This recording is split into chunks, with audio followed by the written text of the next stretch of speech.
ఇబ్రహీంపట్నం పెద్ద చెరువు ఒప్పరిగూడ పోచారం పలు బఫర్ జోన్ల ఎఫ్టీఐ పరిశీలించిన హైడ్రా అసిస్టెంట్ కమిషనర్ పాపయ్య బృందం.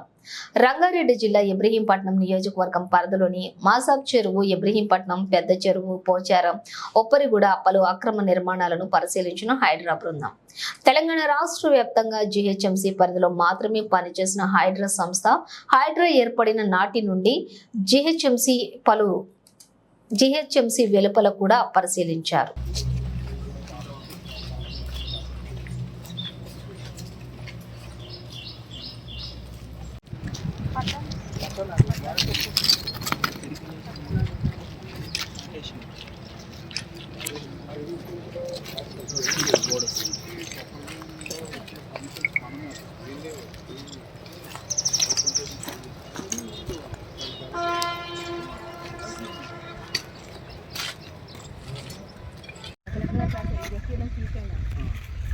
అన్నీ రాసాను, ఇవన్నీ ఎఫ్ఐఆర్ పెట్టారండి. ఫిల్లింగ్ అయింది ఇక్కడ.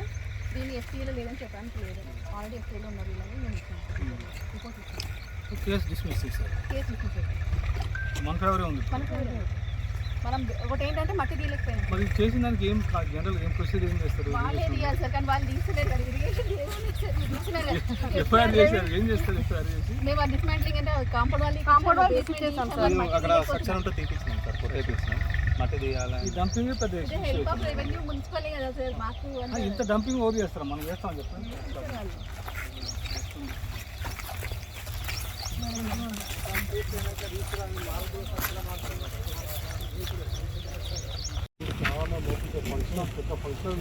అది లేదంటున్నారు వీళ్ళు. ఎఫ్టీఎల్ ఒక వాల్ ఒకటి మొత్తం వస్తుంది అంటున్నారు.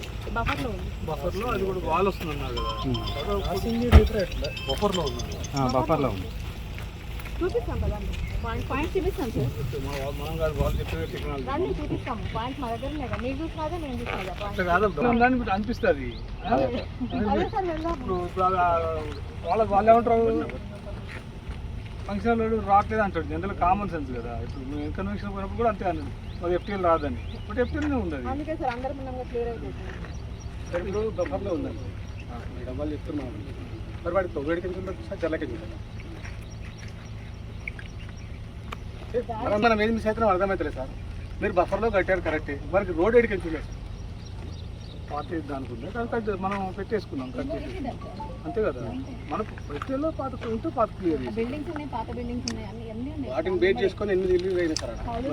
అదే 8 ఇల్లు 10 ఇల్లు అయింది, దాన్ని బేస్ చేసుకొని మేము అనేది అది సార్. వేరే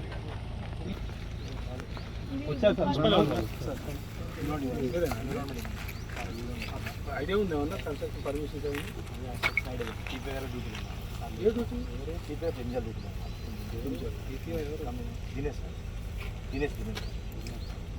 నెంబర్ ఉంటుంది కదా, మాట్లాడుకోవాలి,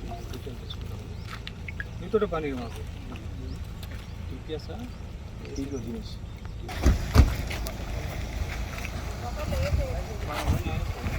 నమస్తే.